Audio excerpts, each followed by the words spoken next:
মহাভারত মহাকাব্যটি আসলে ভরত গোষ্ঠীর জীবন এবং কাজকর্মের গল্প।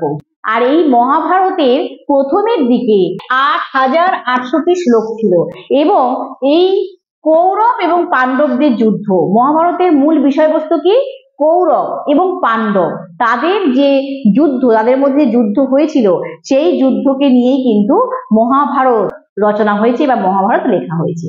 কিন্তু মহাভারত কিন্তু কোনো একজন লেখেননি।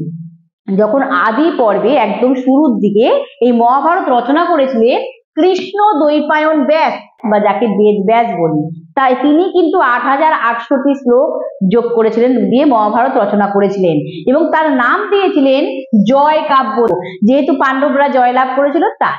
তারপরে কিন্তু পরবর্তীকালে আবার আরো কিছু শ্লোক যোগ করেছেন, মানে ভার্স অ্যাড করেছে। সে কে? তিনি হলেন বৈশাম্পন। বৈশাম্পন তিনি আরো কিছু শ্লোক বা ভার্স অ্যাড করে এর নাম দেন, এই জয় কাব্যের নাম দেন ভারত। আবার কিছু শ্লোক বা ভার্স অ্যাড করে এই সৌতি অ্যাড করেন, তারপর তিনি নাম দেন মহাভারত। এবং এই মহাভারতকে কিন্তু পঞ্চম বেদ বলা হয়, ফিফথ বেদা। কেন? কারণ আমাদের তো 4টি বেদ, ঋগ্বেদ, সামবেদ, যজুর্বেদ, অথর্ববেদ। তো তার সঙ্গে সঙ্গে বলা হয়ে থাকে যে মহাভারত পাঠ করলে নাকি আমাদের বেদ পাঠের মতো সমান গুরুত্ব পায়। আর এই পুরো মহাভারতটি 18টি স্বর্গে বিভক্ত।